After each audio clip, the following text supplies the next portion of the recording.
Hello everyone, my name is Amol Nirgudkar. I'm the CEO of Patient Prism. We're live here at Patient Prism Studios at DICOMA's 10th Annual Definitive DSO Conference, long list of words. And I'm here with my good friend, Greg Essenmacher from GnA Consult. And Greg and I have known each other for a long time. We just haven't spent a lot of time personally together, but I'm a big fan of what he's doing in this industry. When Patient Prism launched, one of the big areas of focus for us was working with practices that have high value patients. And the full arch business has been growing at a tremendous pace over the last few years. And what Greg does is very unique. There's not a lot of people around the world that have the experience and the competency to help organizations build their full arch practice from start to finish. And so I'm excited to talk to you. So welcome to the show. Thank you, Amol, so much. We have known each other for quite a while, and we seem to run in the same circles. You know, it's amazing when you see somebody and really respect what you've been able to build with your company. And I hear you speak, and we speak the same language. You know, when it comes to new patient acquisition, and specifically in the full arch space, it's so competitive out there, and it changes, and it's so dynamic. And that's something that I really appreciate about what you do. And, you know, I really want to have some conversation around that. Absolutely. And what you've seen about the changing dynamic and landscape of, you know, patient acquisition when it comes to full arch. I work mostly in the direct-to-consumer lane. You know, the single house providers where they're going out to the consumers and trying to capture that patient and be able to guide them through the patient journey. And you have a lot of tools at Patient Prism, and I'd love to talk a little bit about the tools that you have and kind of flip the script a little bit. Absolutely. Because that's something that is, you know, unique in the industry. There's a lot of platforms out there and companies that are providing services, but some of the things that you're doing are very unique in that space. Oh, absolutely. We feel, number one, I think full arch has a huge market. The number of people around the world in the United States that do not have any teeth is in tens of millions, I think, right? And yeah, I think 61 million edentulous Americans is the last edentulous arch, which is crazy. I mean, it's such a huge number in the aging population, right? I just heard earlier today that, you know, it's going to increase, those over 65 is going to increase estimated 49% by 2040. And when you look at that, that's in 17 years, increasing, you know, by 49%, right? And people are living longer and want better health and want better functionality, better aesthetics. You know, the full arch game is definitely increasing. So, Greg, if there's a DSO that's a mid-sized DSO that's thinking about, you know, implementing a full arch program within some or all their offices, let's say some of their offices, where you have the doctors that have the expertise of placing implants, and they want to move to the next round. They've hired a marketing agency to kind of drive full arch leads into the funnel. What are kind of some of the best practices that these DSOs should undertake when they launch a program which is going to start attracting full arch patients?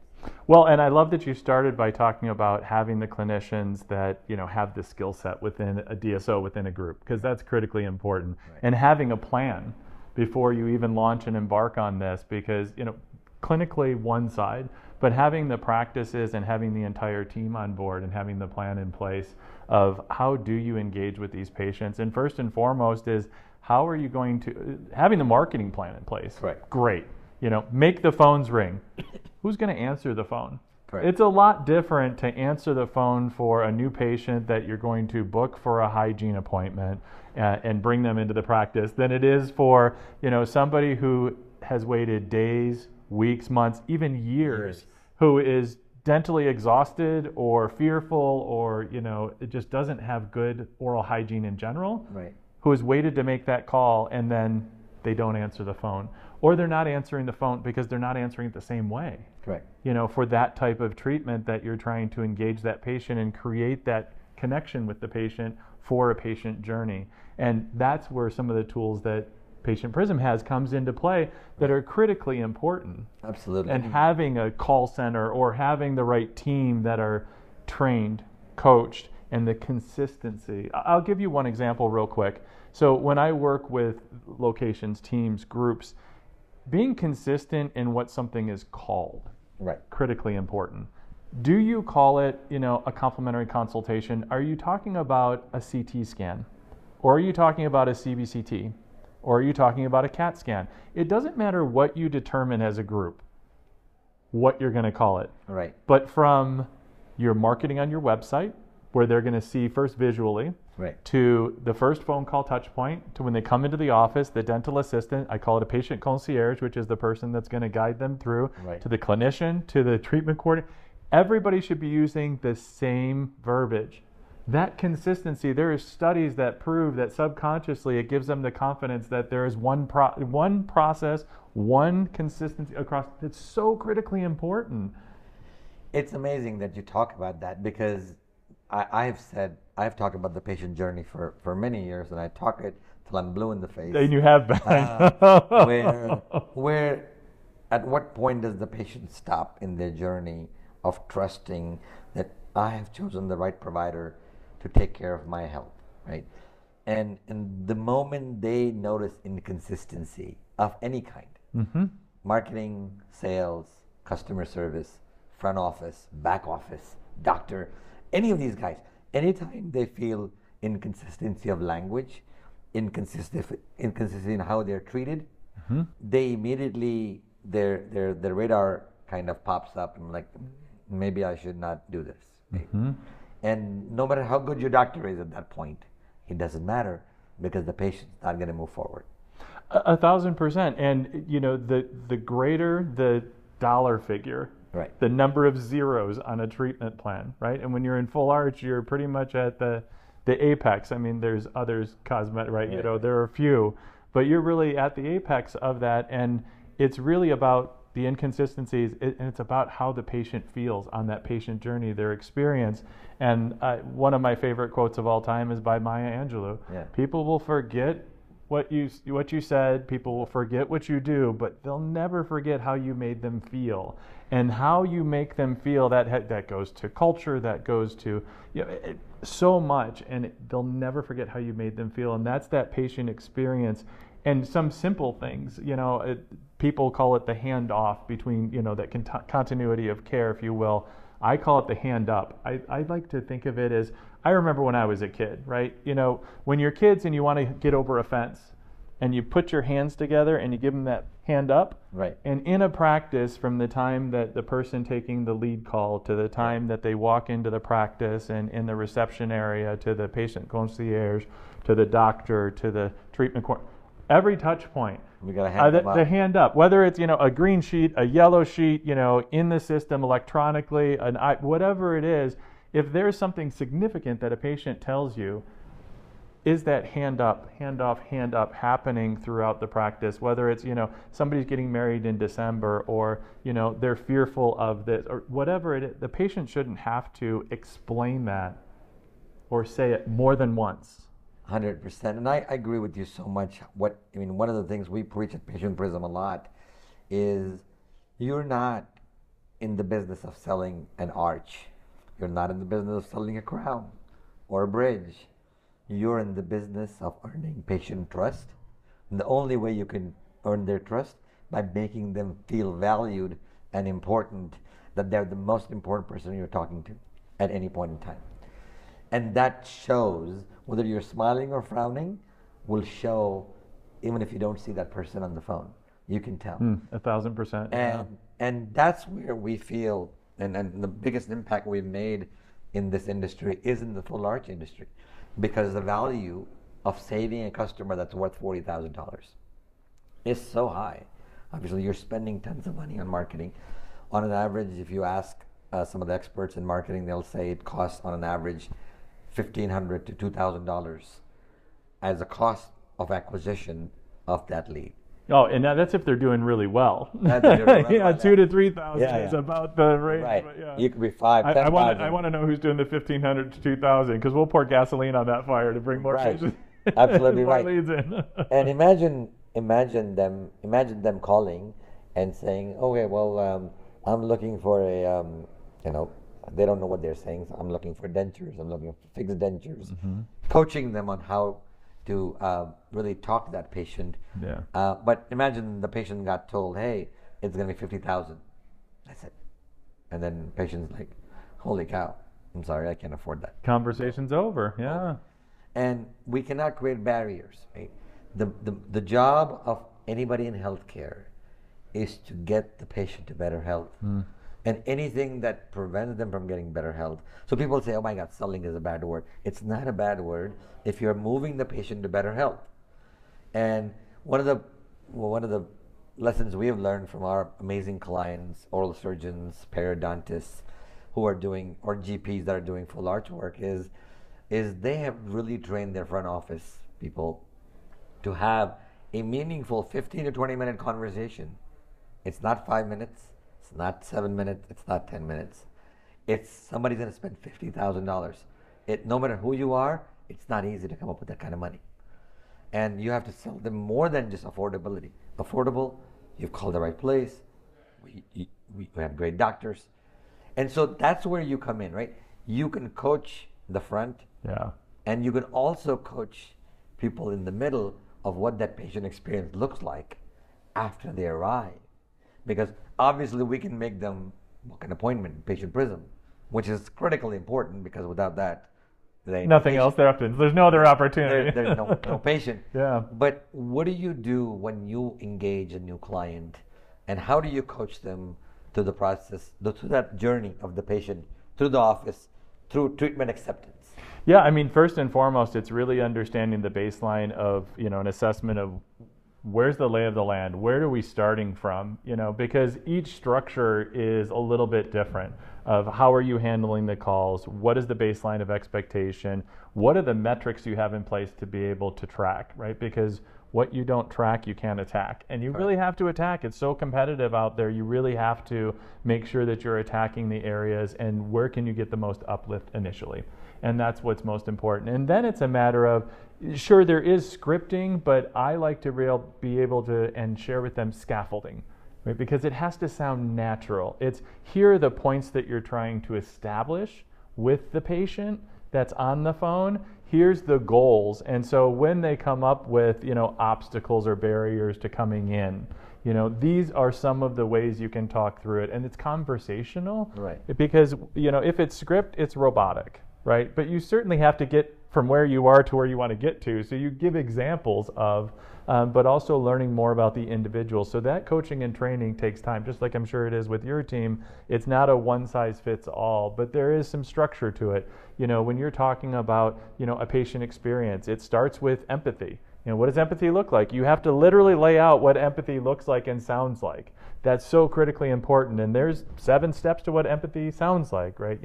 Paraphrasing, right? Showing them that you actually care. That's the tone and underscore of everything that you do. Making sure that, you use your USPs, your unique selling proposition, that you assure them they've come to the right place. I have a simple moniker for anyone who's on the lead call. It's easy, EAZ. E for empathy, A, assured them they've called the right place, and Z is don't put them to sleep. Have a little more energy than they have on the phone and create that sense of urgency. That it's simple, because if it's memorable, they'll remember it and they'll be able to use it. And of course, there's a lot more in there. So that's the beginning phases, and then all one team. Break down the silos between those on the phone, those in the front, and those in the clinic, and making sure everybody's on the same team. So the launch day with the entire team is critically important.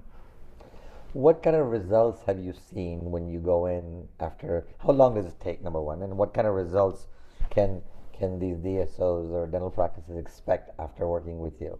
Yeah, so the initial uplift, because a lot of the preparation happens before pretty much anyone in the practice sees me for the first time. And then that uplift, that 30 to 60 day uplift, is very tangible. And it depends a lot on where the baseline is. Right.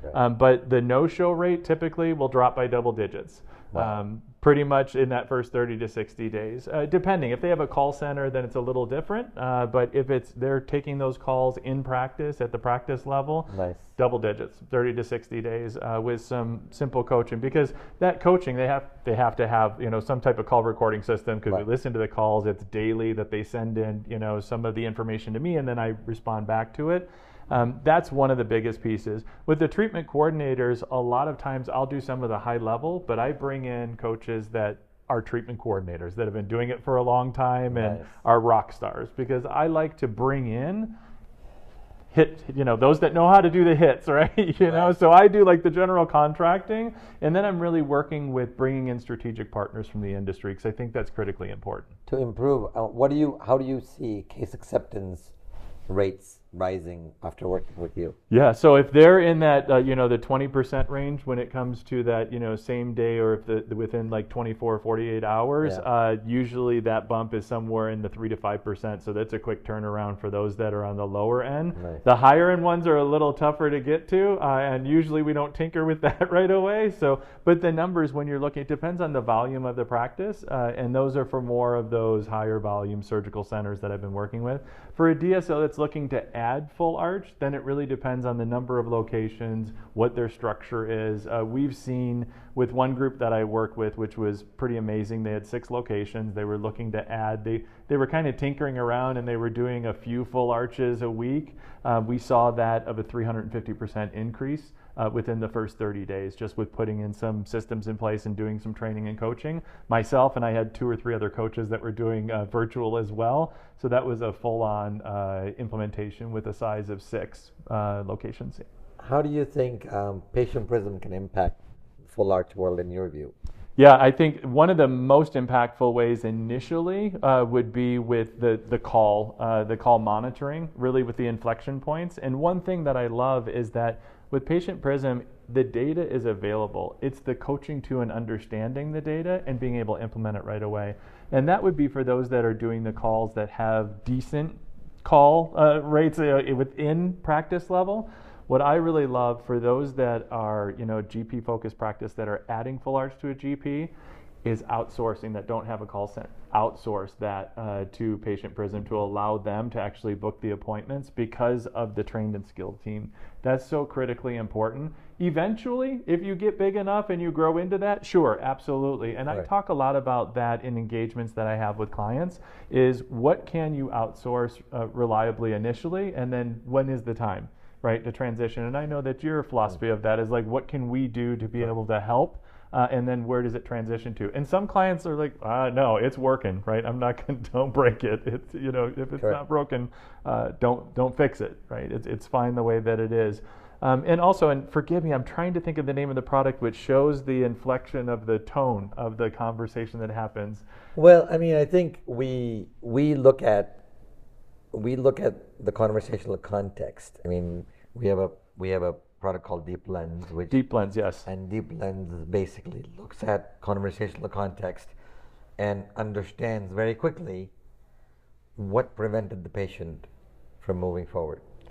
And that analysis is within 1 minute, which means now, before the patient has an opportunity to call the next doctor, your team is equipped with the verbiage, with understanding of what could you say to that patient when you call them back. And what we're seeing across the board, almost 25% of those patients are coming back because now we know what to say next. And in the full arch world, it's a game changer, because even if it's 1 extra patient a month, that's $40,000-$50,000. It's huge. And we're seeing that impact. We love working with lots of implant companies out there that are looking to make sure that the dollars that you're spending in driving these leads into the funnel are not wasted. And at the end of the day, patients are being helped because patients need this more than ever before. Well, and see, that's the key. When you're talking about patients that have finally gotten up the courage to make that first phone call, correct, if they are disenchanted with that initial conversation, if you will, to have that immediate feedback to capture them before they move on to the next, because it will take them a while. They're not going to like hang up and dial the next. Correct. Even though they know that there's next there because of the competitive nature of where they sourced from. Right. For sure. So that's a critically important tool that you have for sure. What's a good way to get a hold of you, Greg? Is there a website, an email? Yeah, both. So the easiest way really is finding me on LinkedIn is an easy way. A lot of information there for sure. But also going to my website. which is dentalconsult4.com is an easy way to find it. Dentalconsult4u.com, and then we'll put the information on this video as well so that people can easily contact. Appreciate it.